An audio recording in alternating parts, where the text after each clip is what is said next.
ఉన్న బంగారాన్ని విడిపించి ఆ రోజు ఆన్లైన్ రేటుకే మేము కొంటాం. Sharma gold company.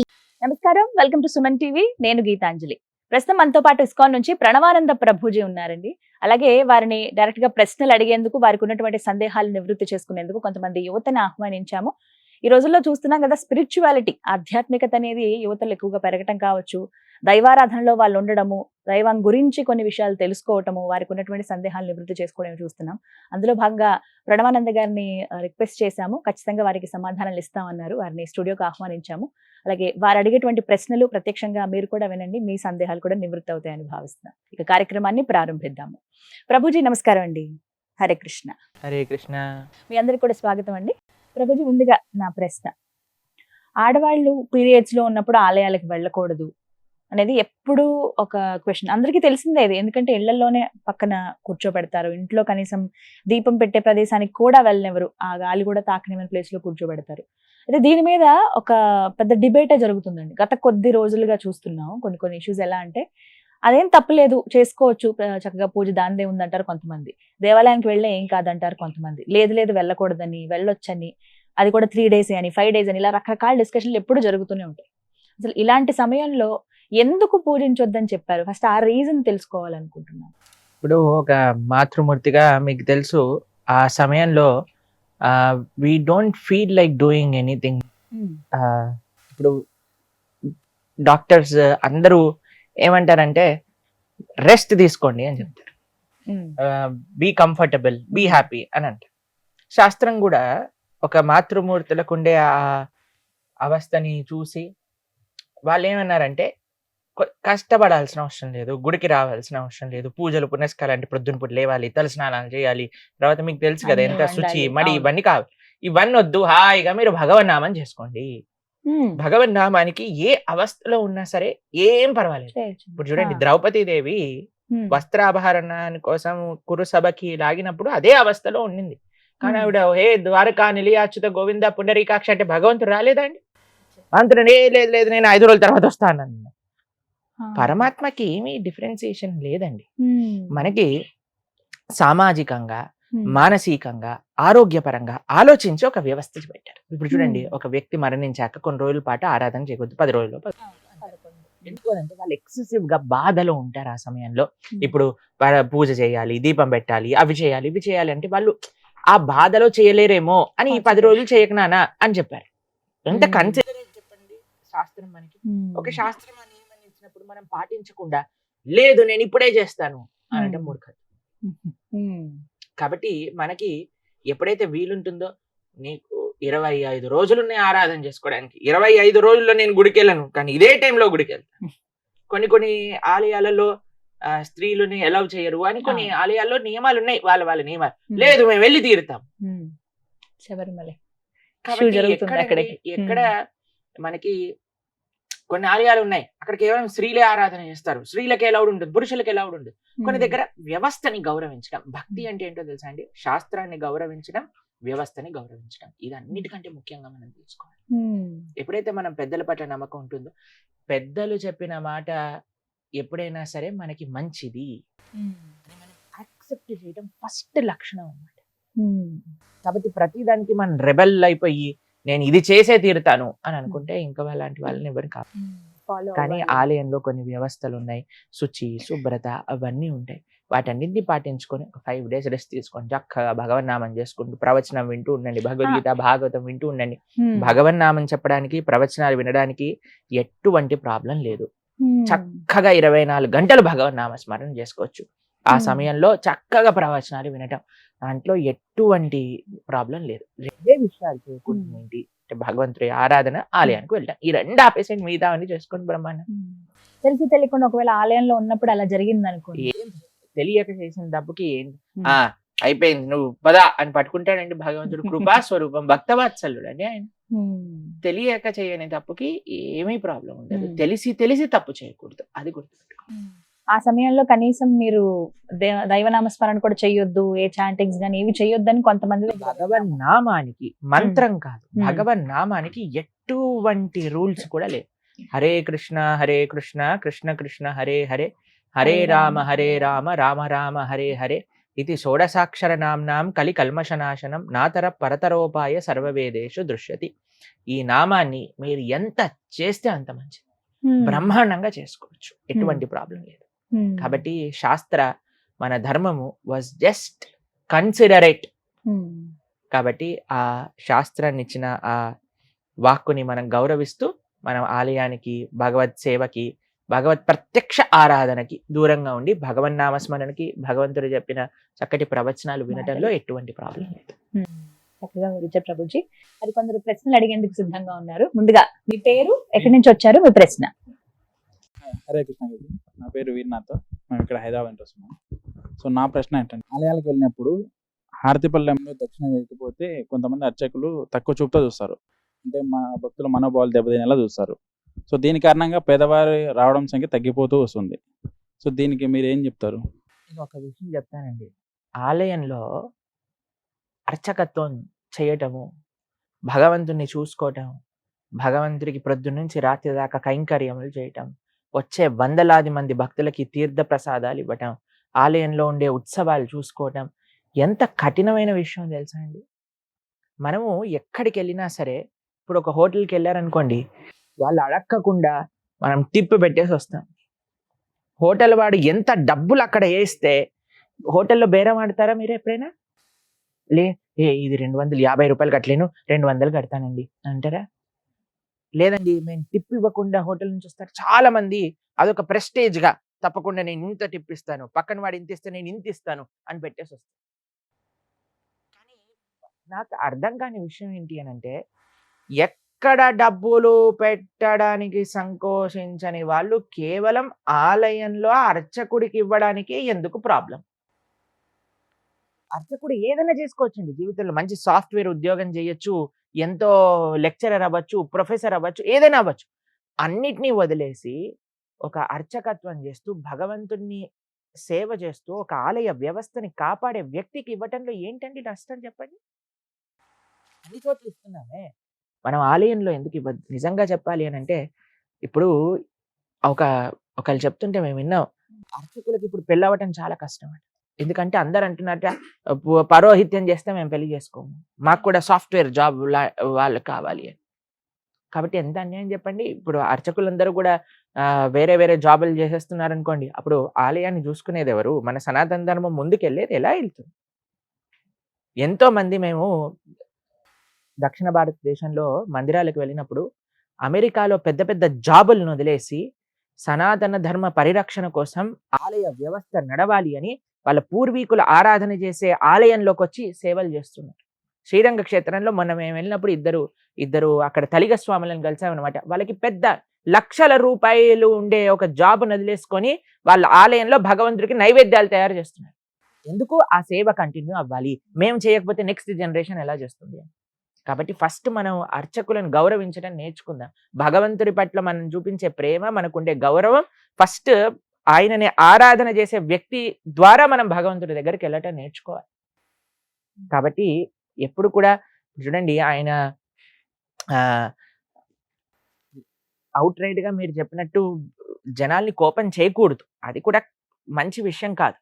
కానీ మనమే ప్రేమతో ఆ అర్చకుడికి ఇచ్చి దండం పెట్టి, అయ్యా నువ్వు నిరంతరం 24 గంటలు భగవంతుడి సేవ చేస్తున్నావు కదా, నీ ఆశీర్వాదం ఉంచు, నువ్వు బాగుండాలి అని ఒక 10 రూపాయలు మీకు తోచినంత డబ్బులు ఇవ్వటంలో ఏంటండి కష్టం చెప్పండి? మనం అన్నిటికీ ఇవ్వడానికి సిద్ధం అవుతున్నామే. దేనికి ఎవరైనా సరే బయటకు వెళ్ళినప్పుడు మనం దేనైనా చెప్తున్నావా? సినిమా టికెట్ వాడికి చెప్తున్నావా? లేదు, వాడు ఎంత ప్రైస్ చెప్తే వాడు. హోటల్ వాడికి చెప్తున్నావా? ఎంత ప్రైస్ చెప్తే వాడు. అన్ని చోట్ల ఉంటుంది. కానీ ఆలయానికి వచ్చేసరికి ఎందుకు అందరూ ఆలోచిస్తారో నాకు అర్థం కాదు. కాబట్టి మేము ఎక్కడికి వెళ్ళినా సరే, మీకు ఒక విషయం చెప్తాను, మేము ఎక్కడికి వెళ్ళినా సరే, ఏ ఆలయంలో దర్శనం చేసుకున్నా సరే, నిజంగా చెప్పాలంటే మాకు జేబులు లేవు, డబ్బులు ఉండవు, అయినా సరే మా పక్కనుండే మాతో పాటు వచ్చే భక్తులు నేను అడిగి మేము ఆ అర్చకుడి యొక్క చేతిలో పెట్టి వాళ్ళ ఆశీర్వచనం స్వీకరిస్తాం తప్పకుండా. కాబట్టి అది మంచి పద్ధతి. ఆలయ వ్యవస్థ నడవాలి, ఆలయ వ్యవస్థలో భగవంతుడి యొక్క సేవ నడవాలి అని అంటే ఇవ్వటంలో ఎటువంటి తప్పైతే నాకు కనిపించదండి. మీరేమంటారు? సంతోషం. Right, okay. మరొక ప్రశ్న. పేరు సూర్య, నేను ఏలూరు జిల్లా నుంచి వచ్చాను. మనం ఎదుటి వారితో స్నేహం చేయాలంటే అతను మంచివాడ చెడ్డవారని ఎలా తెలుసుకోవాలి? చాలా మంచి ప్రశ్న. Qualities. Friend in need is a friend indeed అని అంటారు. ఇప్పుడు చూడండి, మనకేమనిపిస్తుందంటే ఫ్రెండ్షిప్లో మనం ఏం చేసినా నువ్వే తోపురా, నువ్వే హీరోరా, నువ్వేది కావాలంటే అది చేయరా అని మనల్ని ఇచ్చేసే వాళ్ళే మనకి నిజమైన ఫ్రెండ్ అని అనిపిస్తుందండి. అది నిజమైన ఫ్రెండ్షిప్ కాదు. నిజమైన ఫ్రెండ్షిప్ అంటే మనం తప్పు చేస్తుంటే అవుట్‌రైట్‌గా నువ్వు తప్పు చేస్తున్నావు, ఇది చేయకూడదు అని ఎవరైనా చెప్పారనుకోండి, వాడు నిజమైన శ్రేయోభిలాషిగా మనం అర్థం చేసుకోవాలి. ఎవరైనా అన్నారనుకోండి, "ఏయ్ నువ్వు సిగరెట్ తాగవా? రేయ్ తాగురా అప్పుడే, నువ్వు మొగాడివైతే సిగరెట్ తాగు" అని అన్నారనుకోండి, వాడు నీ ఫ్రెండ్ కాదు. ఎవరైతే మనం తప్పుడు అలవాట్ల నుంచి మనల్ని బయటపడేస్తారో, ఎవరైతే మనం తప్పు చేస్తుంటే మనల్ని సంస్కరిస్తారో, ఎవరైతే నిక్కచ్చుగా, ఇప్పుడు చూడండి చాలా సార్లు ఏమవుతుంది అనంటే, ఎవరి దగ్గర అయితే డబ్బులు ఉంటారో వాళ్ళ దగ్గర అందరు వ్యక్తులు ఉంటారు. మనం చిన్నప్పుడు ఒక నీతి పద్యంలో చదువుకుంటాం కదా, ఏ బావిలో అయితే నీళ్లు ఉంటాయి అక్కడే కప్పలన్నీ ఉంటాయి. ఒకసారి బావి ఎండిపోయింది అనుకోండి, కప్పలని వేరే దగ్గరికి వెళ్ళిపోతాయి. మనం చూడాల్సింది ఏంటి అంటే, నా కోసం వస్తున్నారా, నా దగ్గర ఉండే వస్తువుల కోసం వస్తున్నారా అని చాలా ఈజీగా తెలిసిపోతుందండి. ఎవరైనా మనకి what they are giving us, ఏదైనా వాల్యూ మన జీవితంలో యాడ్ చేస్తున్నారా మనం ఒకసారి పరిశీలన చేసుకోవాలి. లేదు ఒక పారాసైట్ జలగా అంటారు చూడండి, అది కూర్చొని రక్తం అంతా పీకేస్తుంటుంది. ఫోన్ చేసి 1000 రూపాయలు అయ్యి, 2000 అయ్యి, 500 అయ్యి అని 24 గంటలు మనల్ని అడుగుతున్నాడా? అందుకే మనకంటారు, ఎంతమంది నీతోటి ఉన్నారు అని ఎలా తెలుస్తుందంటే, నీవు ఒక కంట్లో నుంచి ఒక కన్నీటి ధార కార్చినప్పుడు ఎంతమంది చేతులు వస్తాయి దాన్ని తుడపడానికి, అంతమంది నీతోటి ఉన్నవాళ్ళు అని చెప్తారు. అంతేకానండి మన ఫేస్బుక్లో 5000 ఫ్రెండ్స్ ఉండటం వల్ల, వాట్సాప్లో మనకి 5000 కాంటాక్ట్స్ ఉండటం వల్ల మనం పొందేది ఏం లేదండి. అందులో ఒక్క వ్యక్తి అయినా సరే మనకి మంచి చెప్పేవాడు ఉన్నాడు అనుకోండి, వాడు నిజమైన ఫ్రెండ్. నేను మీకు ఒక విషయం చెప్పాలా, అందరికంటే మన బెస్ట్ ఫ్రెండ్ ఎవరైనా ఉన్నారంటే అది భగవంతుడే. ఎందుకంటే ఆయన ఒక్కడే నిజంగా ఒక జీవుడిని మంచి మార్గంలో నడిపించడానికి ఎప్పుడు మన హృదయంలోనే ఉంటూ మనల్ని మంచి సజెషన్స్, మీకు ఎప్పుడైనా మీరు ఏదైనా పని చేయాలనుకున్నప్పుడు ఇన్నర్ వాయిస్ అని ఒక మనసులో నుంచి ఒక శబ్దం వినిపిస్తుంది అందరికీ, ఒరే ఇది మంచిరా, ఇది చెయ్యి, ఇది చెడు, ఇది చేయకూడదు అని. కానీ మనం ఏం చేస్తాం, వాడు నూరు చూసి మన పని మనం ఏం కావాలంటే అది చేసుకుంటుంటాం అన్నమాట. నిరంతరం కాన్స్టెంట్గా మనకి మంచి సజెషన్స్ ఇస్తున్నవాడు మన హృదయంలోనే పరమాత్మ. ఆయన నిజంగా మన బెస్ట్ ఫ్రెండ్ అన్నమాట. Krishna is our best friend. కాబట్టి మంచి సాంగత్యం చాలా ముఖ్యం. ఈ మధ్య పిల్లల్లో ఏమైపోయింది అనంటే, ఫ్యాషన్ ఎలా అయిపోయింది అనంటే, ప్యాషనెట్గా ఉండటం, అందరూ ఏదో తిరగటం, పార్టీలకు వెళ్ళటం, చాలా మంది జీవితాలు పాడైపోతున్నాయి. ఎందుకు మాకు ప్రాబ్లం అంటే ఏం లేదండి, ఫ్రెండ్షిప్లో ఏముంది, మాకు ఒక చాలా మంచి స్నేహితుడు ఉండేవాడండి. ఆయన మాతో మాట్లాడుతూ ఉండేవారు. మేము ఇంజనీరింగ్ చేయడానికి వెళ్ళిపోయాం, వారు హైదరాబాద్లోనే ఉన్నారు. వాళ్ళ ఫ్రెండ్స్ అందరు కలిసి ఒకసారి వాళ్ళ కాలేజ్ లోపల కార్ రేసింగ్ అని పెట్టుకున్నారనమాట. ఔటర్ రింగ్ రోడ్లో 130, 140, 150 ఆ స్పీడ్లో వెళ్ళిపోతుంది. ఈయన కారు ఒక స్పాన్ ఆఫ్ సెకండ్లో తప్పిపోయింది. తర్వాత రోడ్ పై నుంచి టాపుల్ అయిపోయింది, ఇటువైపు నుంచి అటువైపు ఎగిరిపోయాడు, ప్రాణాలు పోయాయి. మేము ఎంత బాధపడ్డామో మాకు ఆ విషయం తెలిసినప్పుడు.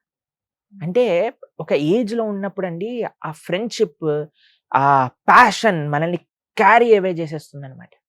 కానీ ఎవరైతే కరెక్ట్ ఫ్రెండ్షిప్స్ని ఐడెంటిఫై చేస్తారో, ఎవరు నాకు నిజమైన శ్రేయోభిలాషి అని తెలుసుకుంటాడో, వాడు జీవితంలో సక్సెస్ఫుల్ అవుతాడు.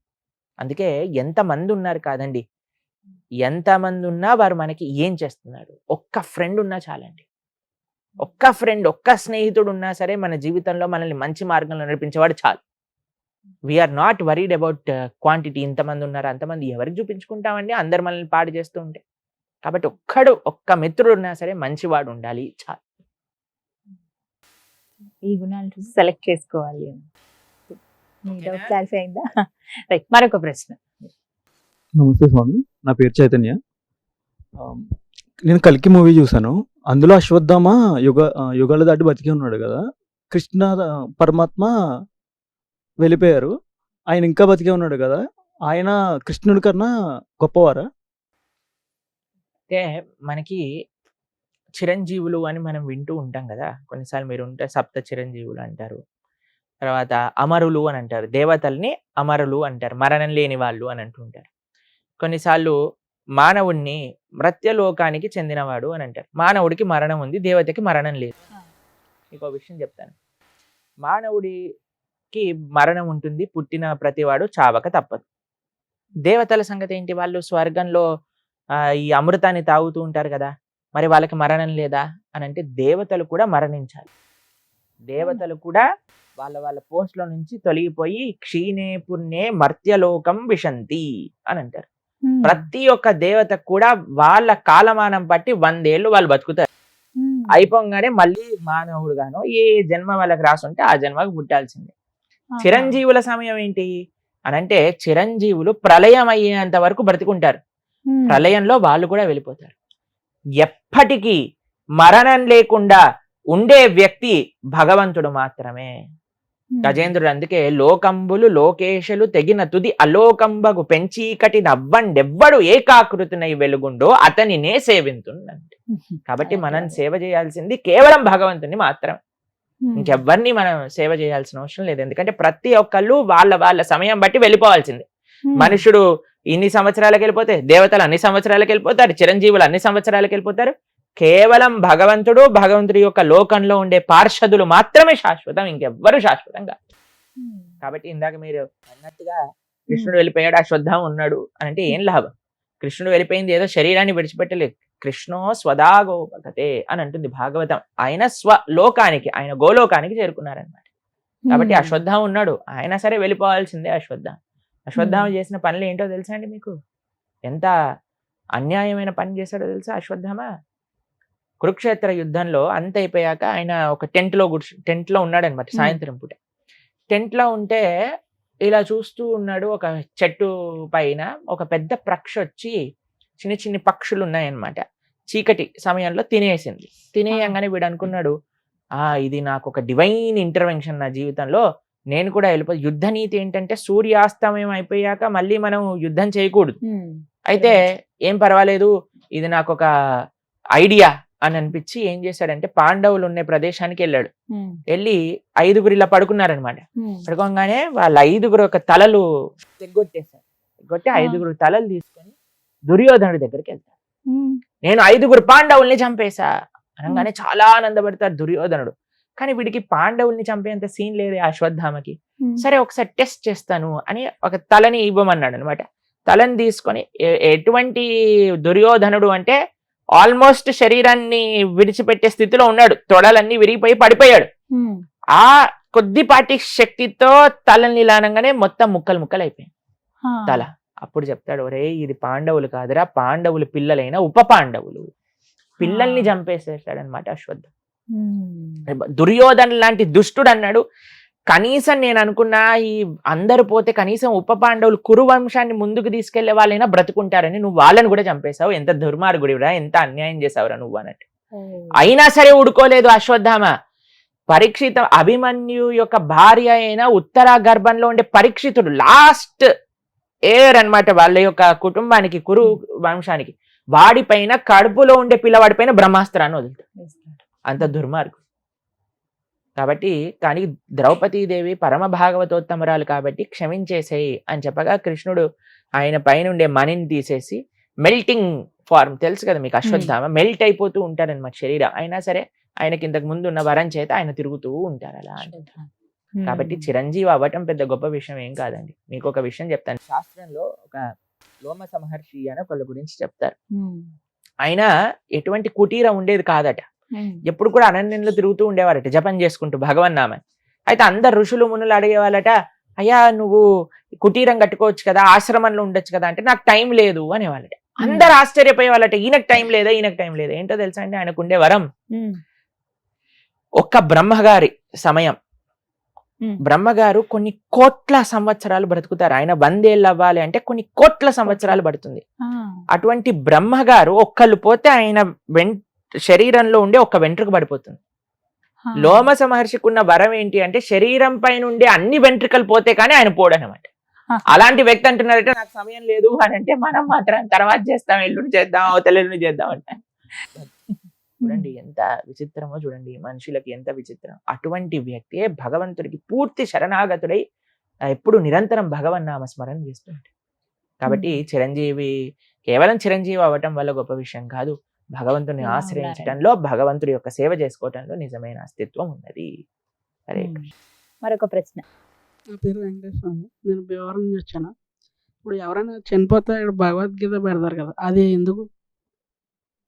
చనిపోయిన వాడికి భగవద్గీత కాదు, వీడు ఎలానో పోయాడు మీరైనా బాగుపడండి రా అని భగవద్గీత వినిపిస్తున్నారన్నమాట.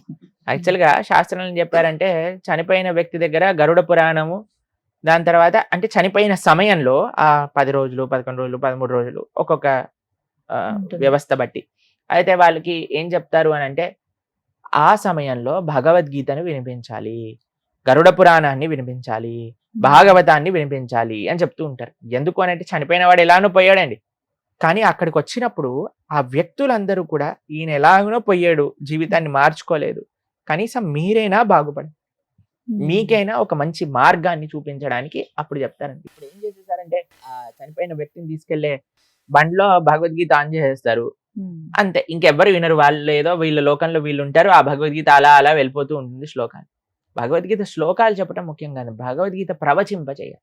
ఎందుకు భగవద్గీత అని అంటే మీరు చూడండి, ఒక మషిన్ కొన్నా, ఒక ఫోన్ కొన్నా, ఒక వాచ్ కొన్నా, ఒక ల్యాప్టాప్ కొన్నా, ఏది ఒక గ్రైండర్ కొన్నా, ఓవెన్ కొన్నా, ఏది కొన్నా సరే దాంతోపాటు ఒక మాన్యువల్ వస్తుంది. మాన్యువల్ చూసామనుకోండి ఆ మషిన్ ఆపరేట్ చేయడం చాలా ఈజీ అనమాట. మొన్నే మేము ఒక డివైస్ తో చాలా స్ట్రగుల్ అయ్యాము, ఏం చేయాలి ఎలా పెట్టాలి ఏం అర్థం కావట్లేదు. ఎప్పుడైతే మాన్యువల్ చూసామో చాలా ఈజీగా తెలిసిపోయింది ఎలా చేయాలి అని. అలానే మన మానవ శరీరం కూడా ఒక యంత్రం లాంటిదే, ఆ యంత్రం ఎలా యూజ్ చేయాలో చెప్పింది భగవద్గీతలో. మానవ శరీరానికి ఒక మాన్యువలే భగవద్గీత. ఈ వ్యక్తి ఎలానో పోయాడు, బాగుపడలేదు, కనీసం వచ్చిన వారైనా వింటారేమో. ఎందుకంటే అండి ఒక వ్యక్తి చనిపోయినప్పుడు ఆయన వ్యక్తిని కాల్చేటప్పుడు అందరికీ ఒక రకమైన వైరాగ్యం కలుగుతుంది. చూసారా ఈయన ఇంత సంపాదించాడు, ఏమి తీసుకెళ్ళలేదు, ఏమి పట్టుకొని వెళ్ళలేకపోయాడు, అన్నిటిని ఇక్కడే వదిలేశాడు, కనీసం బట్టలు కూడా ఉండవండి, అలా కాల్చేస్తాడు వ్యక్తిని. కాబట్టి ఏది మనతోటి రాదు, తల్లి గర్భం నుండి ధనము తేడెవ్వడు, వెళ్ళిపోయేడి నాడి వెంట రాదు. కాబట్టి ఆ సమయంలో అందరూ కూడా ఏంటి ప్రపంచం ఏంటిది అనే ఒక ఆలోచనలో ఉన్నప్పుడు భగవద్గీత, భాగవతం, గరుడ పురాణం ఎప్పుడైతే వాళ్ళు వింటారో దాంట్ లోపల ఉండేవి తెలుసుకుంటారో, లేదు నేను ఈ వ్యక్తిలా ఉండకూడదు, నేను మారాలి, నేను మంచి కార్యాచరణ చేయాలి, ఇప్పుడు నేను చేస్తున్న తప్పులు తెలుసుకొని మంచి మార్గంలో ముందుకెళ్ళాలి అనే ఒక ప్రేరణ కలగడానికి అన్నమాట భగవద్గీత, భాగవతం చెప్పేది. కాబట్టి కేవలం ప్లే చేయకూడదండి, ఒక మంచి భక్తుణ్ణి, శాస్త్ర పరిజ్ఞానం కలిగిన పండితుణ్ణి తెచ్చి భగవద్గీత, భాగవతమో, గరుడ పురాణమో ప్రవచింపజేస్తే అందరు వచ్చి కూర్చొని విని వారు జీవితాన్ని మార్చుకుంటే మంచిది. అందుకోసం భగవద్గీత చెప్పించండి అని చెప్తారు. కానీ అది కాస్త మారిపోయి ఎవరైతే చనిపోతారో అక్కడ మాత్రమే నెంబర్ 1 కదండి అన్ని సాంప్రదాయాల్ని పాడు చేసేయటంలో. కాబట్టి మనిషి తెలుసుకొని ఎప్పుడైతే మారుతారో అప్పుడే మన ధర్మం అనేది ముందుకెళ్తుంది. ఓకే, మరొక ప్రశ్న. హరే కృష్ణ గురుజీ, నా పేరు గణేష్, సత్యసాయి జిల్లా నుంచి వచ్చాను నేను. నా ప్రశ్న ఏంటంటే మానవులు చనిపోయాక కొంతమంది స్వర్గానికి వెళ్తారు, కొంతమంది నరకానికి వెళ్తారు కదా. ఒకవేళ నేను స్వర్గానికి వెళ్ళాలంటే ఏం చేయాలి? ఒక విషయం చెప్తాను, స్వర్గం ఎలా ఉంటుంది, నరకం ఎలా ఉంటుందో మీకు అర్థం చేస్తాను, తర్వాత మీరు ఎక్కడికి వెళ్ళాలో చెప్పండి. నరకంలో మనం చేసే తప్పులకి శిక్ష అనుభవించాలి, ఒక్కొక్క రకమైన పనికి ఒక్కొక్క రకమైన శిక్ష అని నరకంలో సుమారుగా 28 నరకముల గురించి శాస్త్రములలో ప్రస్తావన చేస్తున్నారన్నమాట. అయితే ఫర్ ఎగ్జాంపుల్ మీరు వినాలనుకుంటున్నారా, చెప్పనా? సరే, ఎవరైనా పశు హింస చేసిన వాళ్ళు ఉన్నారనుకోండి, వాళ్ళని కుంభీపాకము అనే ఒక నరకంలో వేస్తారనమాట. అక్కడ ఏం చేస్తారంటే మనం ఎలాగైతే ఫ్రై చేసుకొని తిన్నారనుకోండి ఈ ప్రపంచంలో, అక్కడ మనల్ని చేస్తారనమాట, పకోడాలుగా వేయిస్తారనమాట. అదొక రకం. ఎవరైనా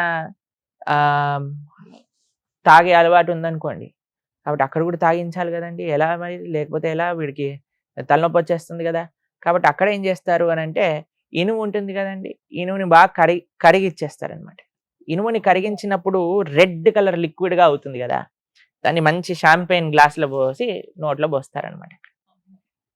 కాబట్టి ఇలా ఒక్కొక్క తప్పుకి ఒక్కొక్క నరకం ఉన్నది, ఒక్కొక్క రకమైన ఇబ్బందులు మనం అక్కడ పొందాలి అని. వేరే వాళ్ళని అనవసరంగా కష్టపెట్టి అనవసరంగా మాటలతో అన్న వ్యక్తులు ఉంటారు కదా.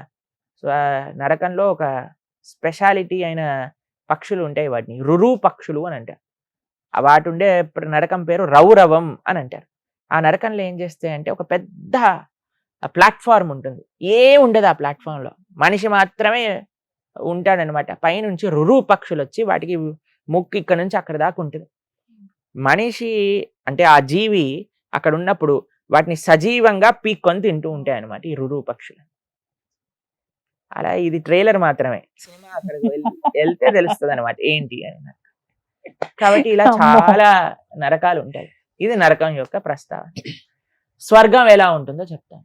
ఇప్పుడు నువ్వు వారం రోజులలో కష్టపడ్డ డబ్బులన్నీ పెట్టుకొని ఈ వారం చాలా టయర్డ్ అయిపోయాను, నా ఫేవరెట్ సినిమా, నా ఫేవరెట్ హీరో సినిమా రిలీజ్ అయింది కాబట్టి నేను కొనుక్కొని సినిమాకి వెళ్తాను అని సినిమా కొనుక్కొని, పాప్కార్న్ కొనుక్కొని, కూల్ డ్రింక్ కొనుక్కొని అన్ని కూర్చొని చూసాం అనుకోండి.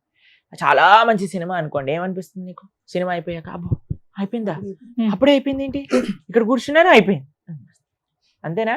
ఎంజాయ్ చేసావు కానీ ఏమైపోయింది, ఇంత తొందరగా అయిపోయిందా అని అనిపిస్తుంది, అంతేనా? స్వర్గంలో ఎలా ఉంటుందట, నువ్వు భూలోకంలో ఇంత పుణ్యం చేశాను అనుకోండి, స్వర్గంలో నీ అనుభవం ఇంతసేపే ఉంటుంది. నువ్వు ఇక్కడ ఇంత పాపం చేసావు అనుకోండి, నరకంలో కష్టం ఇంత అనుభవించాల్సి వస్తుంది. దానికి రెట్టింపు కష్టం నరకంలో అనుభవించాల్సి వస్తుంది. ఇంత పుణ్యం చేసావు అనుకోండి, స్వర్గంలో ఇంతే అనుభవించాల్సి వస్తుంది.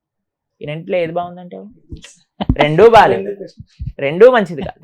అందుకే మనకంటారు స్వర్గము వద్దయ్యా నీకు నరకము వద్దు. ఈ రెండు ప్రదేశాలు చాలా మటుకు చాలా మంది రిలీజియన్స్ లో కేవలం స్వర్గం నరకం ప్రస్తావనే ఉంది, అండ్ హెవెన్. అవునండి. కానీ మన సనాతన సంస్కృతిలో ఒక స్పెషల్ ఆఫర్ ఉంది, ఏంటో తెలుసా అండి? స్వర్గము వెళ్ళినా వేస్టే, నరకము వెళ్ళినా వేస్టే. భగవంతుడి యొక్క లోకానికి వెళ్తే, ఏ లోకానికి వెళ్ళినా సరే, ఆ బ్రహ్మ భువనాలోక పునర్ ఆవృత్తిను అర్జున మాముపేత్యతు కౌంతేయ పునర్జన్మ న విద్యతే. భగవంతుడు శ్రీకృష్ణ పరమాత్మ ఉన్న ప్రదేశానికి వెళ్ళారనుకోండి, మళ్ళీ తిరిగి రావాల్సిన అవసరం ఉండదు. ఆ పరమాత్మ లోకంలో ఒక విచిత్రం ఉంది, ఏంటో తెలుసా అండి? అక్కడ మనకి కష్టము లేదు, ఇసుమంత కష్టం కూడా ఉండదన్నమాట. ఆ లోకం ఎటువంటిది అని అంటే కేవలం అత్యున్నతమైన ఆనందంతో కూడుకున్న లోకం. టైం బౌండరీ లేదు. స్వర్గంలో నీ టైం అయిపోయిందని బయటపడేస్తాడు స్వర్గంలో ఉండేవాళ్ళు, తన్ని మరి బయటకు వెళ్ళగొట్టేస్తారు అన్నమాట. అయిపోయింది నీ టైం, పో కిందికి భూలోకంలోకి వెళ్ళి మళ్ళీ ఇక్కడికి వచ్చి ఇక్కడ అనుభవించు అని చెప్తారు. కానీ ఒక్కసారి మనం వైకుంఠానికి వెళ్ళాం అనుకోండి, అక్కడ నుంచి మళ్ళీ కిందికి రాము. వైకుంఠంలో నిరంతరం భగవంతుడి యొక్క సేవ చేసుకుంటూ ఉండొచ్చు. కానీ ఇక్కడికి వెళ్ళటం చాలా కష్టం. అమెరికాకి వీసా రావాలంటే చాలా కష్టం చూడండి. అలా వైకుంఠానికి వీసా రావాలి అంటే చాలా కష్టపడాలి. ఏం కష్టపడాలి అని అంటే ధార్మికంగా ఉండాలి. ఈ కలియుగంలో కలోదోష నిదేరాజన్ అస్తి ఏకోన్మహాన్ గుణాన్ కీర్తనాతేవ కృష్ణస్య ముక్త సంగ పరం వ్రజేత్ అని అంటే, వైకుంఠానికి వీసా కావాలి అంటే భగవంతుడి యొక్క నామ నిరంతరంగా జపం చేయాలి, మంచి ఆచరణ ఉండాలి, మంచి వ్యక్తుల యొక్క సాంగత్యంలో ఉండాలి, మంచి గురువుని ఆశ్రయించాలి, చక్కగా భగవద్భక్తి మార్గంలో ముందుకెళ్ళాలి. అప్పుడు స్వర్గం వద్దు మనకి, నరకం వద్దు, వైకుంఠానికి వెళ్ళచ్చు. హరే మరొక ప్రశ్న. గురుజీ, నా పేరు శివ, పెద్దపల్లి డిస్ట్రిక్ట్ నుంచి వచ్చాను. నా ప్రశ్న ఏంటంటే, ఇప్పుడు నిత్యం దేవాలయానికి వెళ్ళేటప్పుడు మనం మాంసాహారం తింటే దేవాలయకు రావద్దని చెప్పేసి అంటారు. ఇప్పుడు రాముడు అలాంటి వాడే మాంసాహారం తినదని చెప్పేసి అంటారు. ఇప్పుడు మన దేవాలయాలు కూడా దేవుని దగ్గర మాంసంతో మేకతోటి చేస్తారు కదా, అలాంటప్పుడు భక్తులు మేము పోతే మమ్మల్ని లోపలి గుడిలోకి రానివ్వరు. సో అది రీజన్ దేవుడు రావద్దని చెప్పేసి అన్నారా? భక్తులం భక్తులు అన్న మరుక్షణం ఎవరిని హింస పెట్టని ప్రవృత్తి కలిగిన వాడే భక్తుడు. ఇప్పుడు చూడండి, మీరు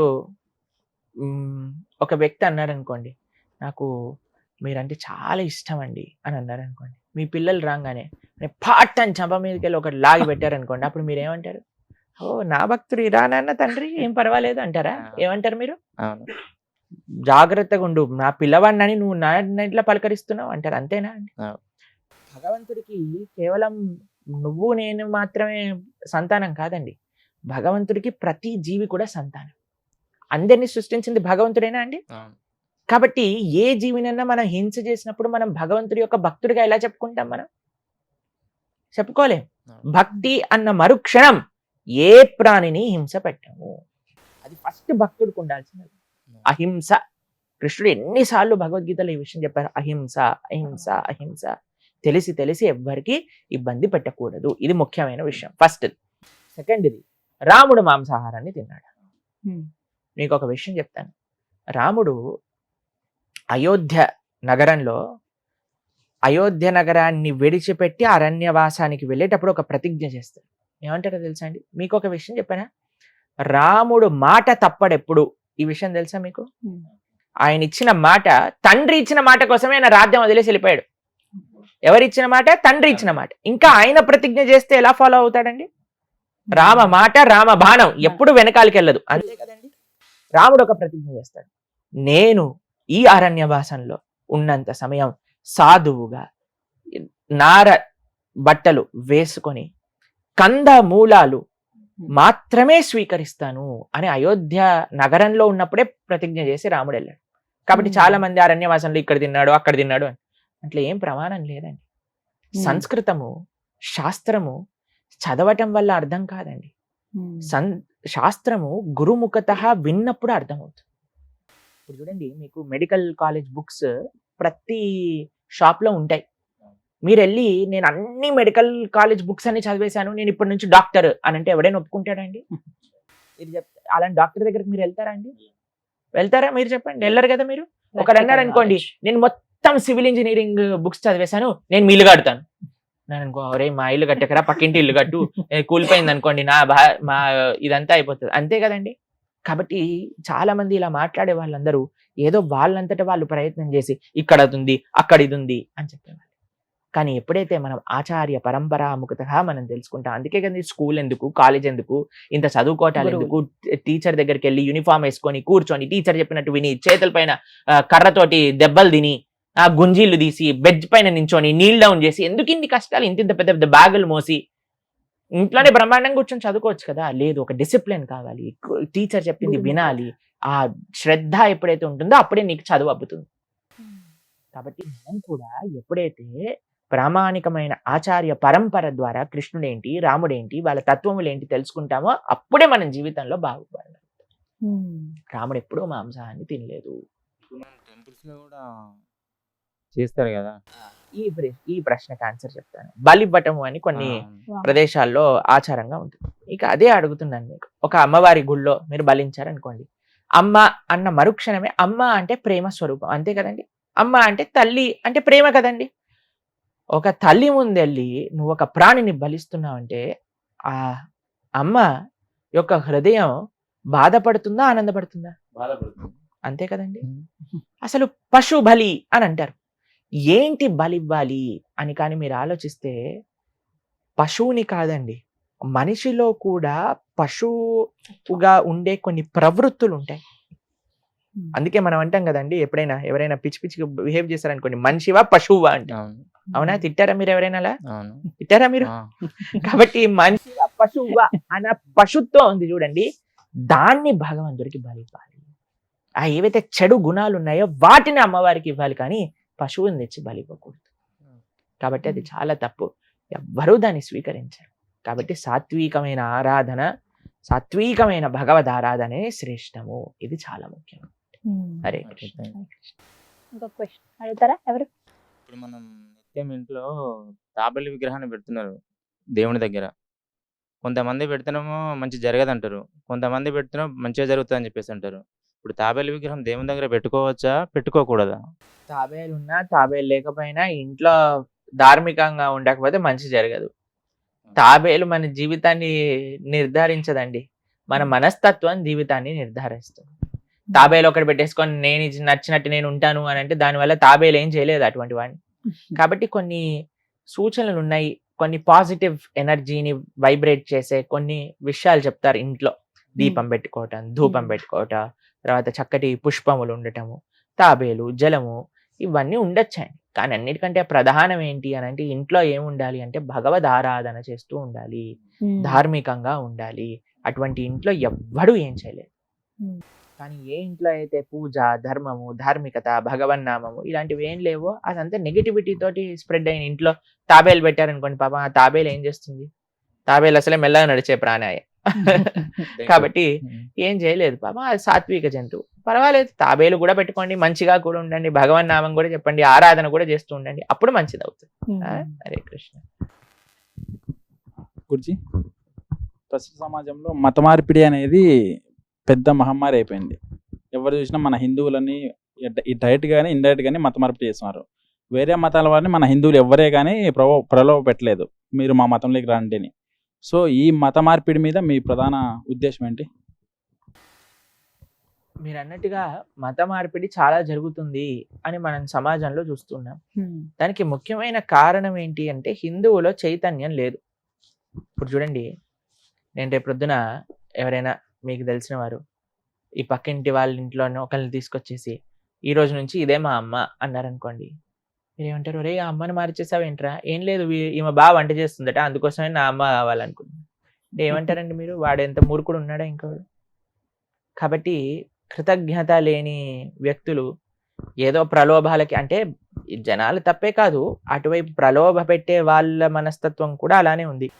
చాలా మంది మేము రీసెర్చ్ చేసాం ఎందుకు వెళ్ళిపోతున్నారు అని అంటే, చాలా మంది ఎందుకు ఈ మార్గంలోకి వెళ్తే డబ్బుల కోసం వెళ్ళిపోతున్నారు. కాబట్టి ఎందుకు ఇలాంటి ఇవి చేస్తున్నారంటే వాళ్ళకి డబ్బులు కూడా ఇస్తారట. ఇంతమంది మారిస్తే ఇంత డబ్బులు ఇస్తాము, ఇంతమంది కన్వర్ట్ చేస్తే మీకు ఇంత కమిషన్ వస్తుంది. తెలుసా మీకు? ఇవన్నీ వినే ఉంటారు, మీ అందరికి తెలుసు కదా ఇక్కడ ఉన్న వాళ్ళందరికీ. కాబట్టి అదో బిజినెస్ అవుతుంది. ప్లస్ మీకు నిజంగా మారినవాడు వాడి యొక్క మతాన్ని చెప్పుకోలేడు, ఎందుకంటే వాళ్ళకి వచ్చే రిజర్వేషన్స్, వాళ్ళకి వచ్చే పథకాలు అన్ని పోతాయి చెప్పుకుంటే. కాబట్టి నిజంగా మారిపోయావు నువ్వు మతం అంటే ధైర్యంగా చెప్పుకో కదా, మతం మారిపోయాను, ఇది నేను ఇది కాదు అని. చూడండి ఎంత తెలివిగల వాళ్ళు. వాళ్ళకి గవర్నమెంట్ నుంచి కావాల్సిన పథకాలు కావాలి, ఇటు మన ధర్మము వద్దు. ఎంత ప్రమాదకరమైన శక్తిగా మార్చేస్తారు చూడండి. చాలా ప్రమాదకరమైన పరిస్థితి ఒకటి నెలకొల్లుతుంది. అన్నిట్లో ముఖ్యమైనది ఏంటి అంటే హిందువులలో చైతన్యం లేదు. ఎంతమంది మీరు భగవద్గీత చదివారా మీరు? అందుకే మరి వేరే వాడు చెప్పాం కానీ బాగుంది కదా అనిపిస్తుంది. మనల్ని మనం చదవకపోయాం అనుకోండి, వేరే వాడు చెప్పింది బాగా అనిపిస్తుంది కదా. మనం చదువుకుంటే మన విషయాలు మనం వింటే ఎంత బాగుండేది. వేరే వాడు వచ్చి ఇది ఇలా అదలా అని చెప్పినప్పుడు వాడికంటే ఒరే నీకంటే 100 రెట్లు నా గీతలో ఉంది చూపించనా అని చూపించచ్చు. వేరే వాళ్ళు అన్నారు అనుకోండి, ఈ నీళ్లు చల్లుతాయి, ఖర్చిప్పిస్తాయి, ఆయిల్ పూస్తాను, నీకు రోగాలు పోతాయి అని అంటే ఎలా నమ్ముతున్నారంటే జనాలను? అసలు అర్థం కాదు నాకు. అంటే వారికి అసలు నిజంగా అంటే ఇంకితమైన కామన్ సెన్స్ ఉందా లేదా అనిపిస్తుంది కొన్ని. కానీ కొన్ని ఈ మధ్య జరిగిన కొన్ని పబ్లిక్ టాక్స్ లో కానీ కొన్ని సర్వేలు కానీ ఇలా ఏంటంటే, కొంతమంది దగ్గరికి వెళ్ళి మైక్ పెట్టినప్పుడు మీరు ఏ మతం అని అడుగుతున్నారు వారిని. అడిగినప్పుడు పలానా హిందూ, క్రిస్టియన్, ముస్లిం ఇలా చెప్పాక, క్రిస్టియన్ అయితే మీరు బైబిల్ చదివారంటే నేను రోజు చదువుతాను, మా అమ్మగారు చదువుతారు, మా నాన్నగారు చదువుతారు, నేను అలా చదువుతాను, నేను ఇంత పూర్తి చేశాను, లేకపోతే 2-3 సార్లు చదివానని చెప్తున్నాను. అదే ఖురాన్ విషయానికి వస్తే చదివామంటున్నారు. అదే హిందూస్ దగ్గర మాట్లాడేటప్పుడు మాకు అలా నేర్పించలేదండి రోజు చదవమని, మేము ఇప్పటివరకు అయితే అసలు భగవద్గీత చదవలేదండి. లోపం ఎక్కడుందండి? అదే కదా, మొత్తం వ్యవస్థలో ఉంది లోపం. తల్లిదండ్రుల దగ్గర నుంచి, విద్యా వ్యవస్థ దగ్గర నుంచి, అమ్మమ్మల తాతయ్యల దగ్గర నుంచి, టీచర్ల దగ్గర నుంచి అందరిలో ఉన్నది లోపం. అంటే పాఠ్యాంశంగా ఉంటే బాగుంటుంది, ఇది ఖచ్చితం చేస్తే పాఠ్యాంశం ఎంత ఖచ్చితం చేసినా సరే జనాలకి ఆ ఇంట్రెస్ట్ అనేది లేదు కదా. మన దాంట్లో ధర్మం కాపాడుకోవాలి, అందరికి అనిపిస్తుంది నా ధర్మం ముందుకెళ్ళాలి, నా ధర్మం విస్తృతం అవ్వాలి. వాళ్ళు ఆల్ రాంగ్ మీన్స్ యూజ్ చేస్తున్నారు. ఒకడు గన్ను పట్టుకుంటున్నాడు, కత్తి పట్టుకుంటున్నాడు, ఇంకొకడు ఆయిల్ పట్టుకుంటున్నాడు, ఖర్చు పట్టుకుంటున్నాడు, నీళ్లు పట్టుకుంటున్నాడు. వాళ్ళ ప్రయత్నం వాళ్ళు హుక్ ఆర్ క్రుక్ అని ప్రయత్నం చేస్తున్నారు. కానీ మన ధర్మం ఎప్పుడు అలాంటి పైశాచికమైన పనులు చేయలేదు. మన ధర్మం సాత్వికంగా ఎంతో మంచిగా ప్రవచన మార్గంతో ధర్మాన్ని పరీక్షించుకోవాలని. కానీ ప్రవచనానికి వచ్చేవాడు ఎవడు? అందరికీ బిగ్ బాస్ చూడాలి, అందరికీ వెబ్ సిరీస్ చూడాలి, అందరికీ ఇన్స్టాగ్రామ్ లో రీల్స్ చూడాలి. కానీ ఎవరికి ఎంతమంది ప్రవచనం వినడానికి వస్తున్నారండి? అనవసరమైన విషయాలు చూడటంలో నెంబర్ 1 హిందువులు అయిపోయారు. అవునా కదా? మీరు చెప్పండి. పిల్లలందరినీ చిన్న పిల్లల్ని కూర్చోబెట్టి చూపించేస్తున్నారు సీరియల్ అన్ని. చిన్న పిల్లలకి సినిమాలు చూపించేస్తున్నారు. సినిమాలలో, సీరియళ్లలో ఇప్పుడు ఎలాంటి ఎన్ని నెగిటివ్ విషయాలు చూపిస్తున్నారంటే అవన్నీ పిల్లలకి అవసరమా? ప్రవచనాన్ని చెప్పేసి పిల్లలకి అర్థం కాదేమో అండి, ఇవి అర్థం అవుతాయి కానీ అది అర్థం కాదా? ఎంత విచిత్రం చూడండి. కాబట్టి మన ధర్మాన్ని మనమే రక్షించుకోవాలి. కాబట్టి మీరందరూ ఇక్కడ ఉన్న వాళ్ళందరూ గీత చదవండి, అప్పుడు మన ధర్మాన్ని మీరు చదవండి, పక్కనోడికి చెప్పండి. నాకు డౌట్, ఇప్పుడు హిందువులకి రామాయణం ముఖ్యమా లేకుంటే భగవద్గీత ముఖ్యమా? రామాయణము, భగవద్గీత, భాగవతము ఈ 3 ముఖ్యమే. మరి క్రిస్టియన్స్కి బైబిల్, ముస్లిమ్స్కి ఖురాన్. అలా అనుకుంటే హిందువులకి ప్రాథమికమైన ఫౌండేషనల్ పుస్తకం ఏ సాంప్రదాయానికి చెందిన వాళ్ళైనా సరే, హిందువులకు ఒక పుస్తకం చెప్పండి ప్రభుజీ, ఇది తప్పకుండా అందరూ అధ్యయనం చేయవలసిన పుస్తకం ఏదన్నా ఉంటే అది గీత, భగవద్గీత. శంకరాచార్యుల నుంచి మొదలు పెట్టుకుంటే అందరు ఆచార్యులు చెప్పిన విషయం ఒకటే, భగవద్గీత హిందువులకి ప్రాథమిక అన్నిటికంటే ముఖ్యమైన గ్రంథము. కాబట్టి మీరు ఒక పుస్తకం చెప్పండి హిందూ ధర్మంలో అంటే భగవద్గీత. భగవద్గీతను చదవండి, భగవద్గీతను వినండి, భగవద్గీతను అర్థం చేసుకోండి. సనాతన ధర్మం అంటే ఏంటో అర్థం.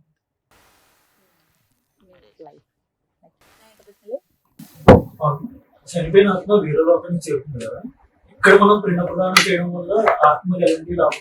ఇక్కడ పిండదానం చేస్తే ఆ వేరే లోకంలో ఉన్న వాళ్ళకి వాళ్ళకి ఎలా ఎట్లా చేరుతుంది చేరుతుంది? అనేది. ఇప్పుడు అమెరికాలో నీ ఫ్రెండ్ ఉన్నాడు అనుకోండి, లేదా మీకు చుట్టం ఉన్నారనుకోండి, ఆయనకి ఇండియన్ కరెన్సీలో డబ్బులు వేస్తే అక్కడ డాలర్లలో ఆయన డ్రా చేసుకుంటున్నాడు కదా. అలానే ఇక్కడ మనం పిండ ప్రదానం చేస్తే ఆ లోకంలో ఆ లోకం కరెన్సీగా మారుతుంది అనమాట. ఎందుకు చేయాలి అని అంటే, ఇప్పుడు ఒక కృతజ్ఞతా భావం, అరే మన తల్లి తండ్రి నన్ను ఇంత పెంచారు కదా, వారికి ఒక మంచి చేయాలి, వారిని గుర్తుంచుకోవటం. సనాతన ధర్మము ఎంతో చాలా విశిష్టం అండి, చాలా విలక్షణమైనది. ఎందుకంటే ఆత్మ యొక్క శ్రేయస్సు ఎక్కడున్నా సరే ఆ ఆత్మ కోసం ఇస్తున్నా. ఆ వ్యక్తి వేరే జన్మలో ఉండొచ్చండి, కానీ ఈ పితృదేవతలందరికీ కూడా ఒక హెడ్ ఉంటాడు, ఆర్యమాన్ అని. ఆయన ఏం చేస్తారంటే పిల్లలు చేసే ఆ తర్పణాలు కానీ, ఆ కార్యములు కానీ, ఆ పుణ్యాన్ని మొత్తం కూడా తీసుకుని ఒక బ్యాంక్ లో పెట్టుకుంటారు అనమాట. మళ్ళీ ఈ జీవుడు వచ్చేసరికి ఈ పుణ్యాన్ని యాడ్ చేస్తారు దాంట్లో. యాడ్ చేసి అప్పుడు వాడు క్యాలిక్యులేట్ చేస్తారు, ఎన్ని రోజులు నరకంలో ఉండాలి, ఎన్ని రోజులు స్వర్గంలో ఉండాలి, ఎన్ని రోజులు ఇక్కడ బాధలు అనుభవించాలి. కానీ మనం ఎప్పుడు కూడా మన తల్లిదండ్రుల్ని తలుచుకుంటూ మంచి భగవద్భక్తిపరమైన కార్యములు చేస్తూ మంచి ధార్మికమైన కార్యక్రమాలు. చాలా మంది ఏం చేస్తారంటే చనిపోయిన వాళ్ళకి పూజ చేస్తూ ఉంటారు. చనిపోయిన వాళ్ళకి పూజ చేయాల్సిన అవసరం లేదు. చనిపోయిన వారి తరపున మనం భగవంతుడికి, అయ్యా నేను మా అమ్మగారి తరపున నాన్నగారి తరపున నీకు ఈ ఆరాధన చేస్తున్నా, దీంట్లో ఉండే నువ్వు వాళ్ళ యొక్క ఆత్మలకి శాంతిని చేకూర్చుగాక, వారిని మంచి సద్గతులు పొందేటట్టుగా దీవించుగాక, వారి తరపున యాజ్ అ రిప్రజెంటేటివ్ మనం చేయాల్సిన అవసరం ఉన్నదన్నమాట. కాబట్టి ఇది చాలా ముఖ్యం. కాబట్టి మనం ఏదైతే మన పితృదేవతల కోసం, ముఖ్యంగా తల్లిదండ్రుల కోసం కానీ పూర్వీకుల కోసం కానీ ఎప్పుడు ధార్మికంగా ఉండాలి, మంచి పనులు చేస్తూ ఉండాలి. మనం ఏ మంచి పని చేసినా, ఏ దైవ కార్యం చేసినా సరే వాళ్ళని తలుచుకుంటూ చేయాలన్నమాట. అది way of showing our gratitude to them. ఇది మర్చిపోకూడదు. చాలా మంది ఇప్పుడు ఏమంటున్నారు తెలుసా అండి, తల్లిదండ్రులు మేము అంతిమ సంస్కారాలు కూడా చేయము, ఆర్గన్ డొనేషన్ చేసేస్తాము పడేస్తాము అని. ఎందుకంటే వాళ్ళకి ఆ నమ్మకాలు లేదు. చాలా మంది తల్లిదండ్రులు వాపోతూ ఉంటారన్నమాట. కానీ సనాతన ధర్మంలో చాలా ముఖ్యం తల్లిదండ్రుల్ని గుర్తించుకుంటూ వాళ్ళ కోసం మనం ధార్మికంగా ఉండటము అని. గురుజీ, శ్రీరాముల వారికి ప్రియభక్తుడైన హనుమంతు గారు ఇంకా అక్కడ బతికే ఉన్నారు, హిమాలయం ఉన్నారు, ఇంకా భూమి మీద ఉన్నారు, మనం తలుచుకున్న వెంటనే వస్తారు అనేది ఒకటి ఉంది.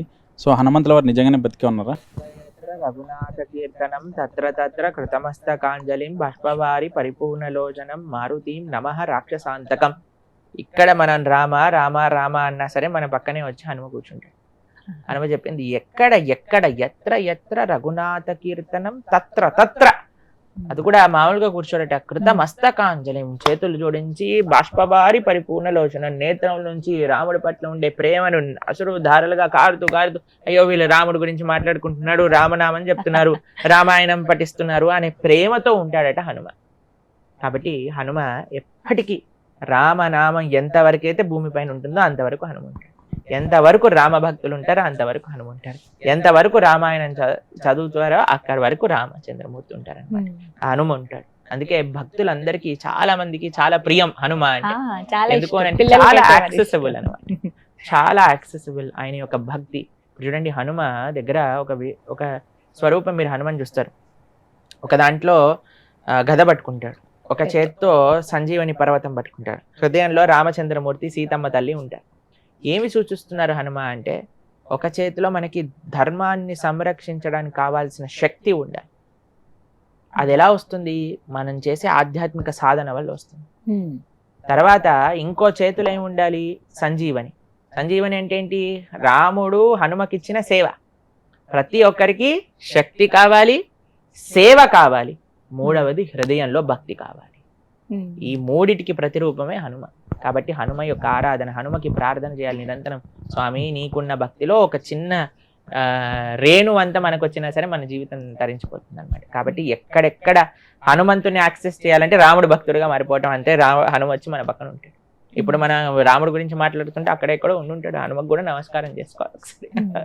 హరే కృష్ణ. కానీ హనుమాన్ అని అనగానే చదువుకునే రోజుల్లో ఎవరో ఒక అతను వెళ్ళి హిమాలయాల దగ్గర ఫోటో తీశారని ఒక ఫోటో బాగా వైరల్ అయిందండి. హనుమంతులు ఇప్పటికీ అలా ఉన్నారు, పుస్తకంలో రామ రామ అని ఇలా చదువుతున్నారు. వారికి హిమాలయాల్లో ఉండటం వల్ల మనకేం వచ్చిందని మన పక్కన ఉన్నారని చెప్తే ఇంకా బాగుంది కదా. హనుమ ఉన్నాడు పక్కన, అది మనం యాక్సెస్ చేయాలని సులువుగా పిల్లలకి పెద్దలకి అందరికి ఇష్టమే. ఎవరన్నా సరే రాముడు నామని చెప్పేవాడు ప్రతి ఒక్కడు హనుమకి ఫేవరెట్. కొంచెం భయం వేసినా ఫస్ట్ తలుచుకునేది ఆయన్నే కదండి. అంతే కదా. జై హనుమాన్. గురుజీ, త్రేతాయుగంలో రాముడు తండ్రి ఇచ్చిన మాట కోసం వనవాసం వెళ్ళాడు. కానీ ఇప్పుడు చూస్తే కొడుకులు తండ్రిని కాళ్ళతో తన్నేటోళ్ళు ఉన్నారు. అటువంటి వాళ్ళ కొడుకు నుంచి ఇటు మారడానికి కారణం ఏంటి? ఎందుకంటే ఆ తండ్రి రాముడు గురించి పిల్లలకి చెప్పలేదు కాబట్టి. ఎవరైతే పిల్లల్ని రామాయణం చెప్తూ రాముడు ఇలాంటి వాడు, కృష్ణుడు ఇలాంటి వాడు అని చెప్పి పెంచాను అనుకోండి, మనకి ఈ దుస్థితి వచ్చేది కాదు. ఎందుకంటే రామచంద్రమూర్తి తన తండ్రి ఇచ్చిన మాట కోసం జీవితంలో సకల ఆనందాలన్నీ వదిలేసుకొని వెళ్ళిపోయాడు. అన్నయ్య పోతున్నాడు కదా అని లక్ష్మణుడికి ఏం సంబంధం లేదు. పాపం ఈ లిటిగేషన్ లో ఆయన రాలేదు, ఆయన పేరే లేదు ఈ కేసులో. అయినా సరే ఆయనంతటా ఆయన నేను అన్నయ్య ఎక్కడ ఉంటే అక్కడే ఉంటాను అని ఈ ప్రపంచంలో అన్న తమ్ముళ్ళు ఆస్తి కోసం చంపుకోవడానికి అయినా సిద్ధమయ్యే ఈ ప్రదేశంలో ఈ రోజులలో నాకొద్దంటే నాకొద్దు అని కొట్లాడుకున్నారు రామచంద్రమూర్తి భరతుడు. ఒకళ్ళు వచ్చి భరతుడికి ఇవ్వాలి అంటే నాకొద్దు మా అన్నయ్యది, నేను ఎప్పుడు కూడా మా అన్నయ్య దాసుడినే, మా అన్నయ్యకి ఇవ్వాలి. లేదు లేదు భరత నువ్వు తీసుకో, లేదు లేదు అన్నయ్య నువ్వు తీసుకో. పాపం లక్ష్మణస్వామి వెళ్ళి అమ్మని అడిగాడు. రాముడు అనుకున్నాడు అమ్మకి వెళ్ళి చెప్పు మీ అమ్మ పర్మిషన్ తీసుకొని రా అని. అమ్మ దగ్గరికి వెళ్తే అమ్మ అన్నది, అయ్యా అమ్మ నేను వెళ్ళాలా రాముడితో? అడగటం ఏంటి అసలు, నువ్వు అడగటం తప్పు చేసావు. రాముడితో వెళ్ళాలి అని అడగకూడదు, వెళ్ళిపోవాలి. సరే నువ్వు అడిగావు కదా, నీకు ఇంకో విషయం చెప్తా. అయోధ్య మటవీం విద్ది రామం దశరథం విద్ది మాం విద్ది జనకాత్మజాం అయోధ్యాం అటవీం విద్ది అని చెప్పింది వాళ్ళమ్మ. ఏమని చెప్పిందో తెలుసా అండి సుమిత్రమ్మ? అయ్యా దశరథ మహారాజుని రాముల్లో చూసుకో, నన్ను సీతమ్మ తల్లిలో చూసుకో, అయోధ్యని అడవిలో చూసుకో, వెంటనే బయలుదేరి రాముడితో అని చెప్పి. ఎంత గొప్ప తల్లి చూడండి. అలా పెంచారు కాబట్టి పిల్లలు అలా అయ్యారు. ఈ రోజులలో మనము అనవసరమైన సినిమాలు సీరియళ్ళు ఇవి పెంచుతున్నాం కాబట్టి అందులో ఏం చూపిస్తారండి? ఏం చూపిస్తున్నారు చెప్పండి? కోడలు అత్తగారిని ఎలా చంపేసింది, అత్తగారు ఎలా ప్రతీకారం చూపించుకుంది, తర్వాత ఒకళ్ళ ఇంట్లో 10 మందిని పెట్టి వాళ్ళు ఎలా కొట్లాడుకుంటున్నారు, అది చూస్తే మన పరిస్థితి ఏమవుతుంది చెప్పండి? మనం కూడా అలానే తయారైపోతుంది. కాబట్టి ఏది మనం చూస్తామో, ఏది మనం వింటామో, ఏది మనం మాట్లాడతామో, ఎటువంటి వ్యక్తులతో ఉంటామో అలానే మన ప్రవృత్తి ఉంటుంది. కాబట్టి పిల్లలకి తల్లిదండ్రులకి నేను చేసే సిన్సియర్ చేతులు జోడించి చేసే రిక్వెస్ట్ ఏంటంటే పిల్లలకి రామాయణ భాగవతాదులు చెప్తూ పెంచండి. మీ పిల్లవాడు పెద్దగయ్యాక మీరు ఈ సేవ కానీ చేస్తే అన్నిటికంటే లబ్ధిపోయే వ్యక్తులు ఎవరైనా ఉంటే అది ఫస్ట్ తల్లిదండ్రులే. తల్లిదండ్రులు లబ్ధి పొందడమే కాకుండా ఈ దేశం లబ్ధి పొందుతుంది, ఈ ధర్మం లబ్ధి పొందుతుంది, ఈ సమాజం లబ్ధి. కానీ ఇటువంటి అనవసరమైన ఎక్స్పోజర్స్ పిల్లలకి చేయటం వల్ల వాడు పాడవటం చేత కుటుంబం పాడైపోతుంది, కుటుంబం పాడైపోతే సమాజం పాడైపోతుంది, సమాజం పాడైపోతే దేశం పాడైపోతుంది. కాబట్టి ఎందుకు ఇలా మారుతున్నారు అంటే రాముణ్ణి పక్కన పెట్టాం కాబట్టి ఇలా మారుతుంది. రాముణ్ణి మళ్ళీ ఈ సొసైటీలో ఇంట్రడ్యూస్ చేయండి, ఇటువంటివి ఏవి జరగవు. మీకు ఒక విషయం చెప్తాను, రామాయణం సీరియల్ ప్లే చేసేటప్పుడు క్రైమ్ రేట్ 70% తక్కువ ఉండేదట. ఎందుకంటే అప్పుడు ఇంకే ఛానల్ ఉండేవి కాదు, రామాయణం పెట్టేవారు. ఒక ఊర్లలో రామాయణం పెట్టేసుకుంటే ఊరంతా వచ్చి రామాయణం చూసేది. దొంగలు కూడా చూసేవారేమో, ఏం క్రైమ్ ఉండేది కాదు, అందరూ బ్రహ్మాండంగా రామ రామ రామ అనుకుంటూ ఉండేవారు. కాబట్టి ఏదైనా ఈ ప్రపంచంలో మనం వింటూ ఉంటాం రామరాజ్యం రావాలి, రామరాజ్యం రావాలి అంటే ఏంటి? రామరాజ్యం రావటం ఏంటి అంటే రాముడి యొక్క విలువలు అందరి లోపల ఉండాలి. రామాయణము రాముడి నడిచిన నడక, దాన్ని మనం ఇన్స్పిరేషన్ గా చూసుకొని రాముడు వెనకాల నడవాలి. అంతేనా? అరే ధన్యవాదాలు, మీ విలువైన సమయం ఇచ్చారు. వీళ్ళు అడిగిన ప్రశ్నలన్నిటి కూడా చాలా చక్కగా సమాధానం ఇచ్చారు. మిమ్మల్ని ఒప్పించుంటే క్షమించండి. హరే కృష్ణ. హరే కృష్ణ.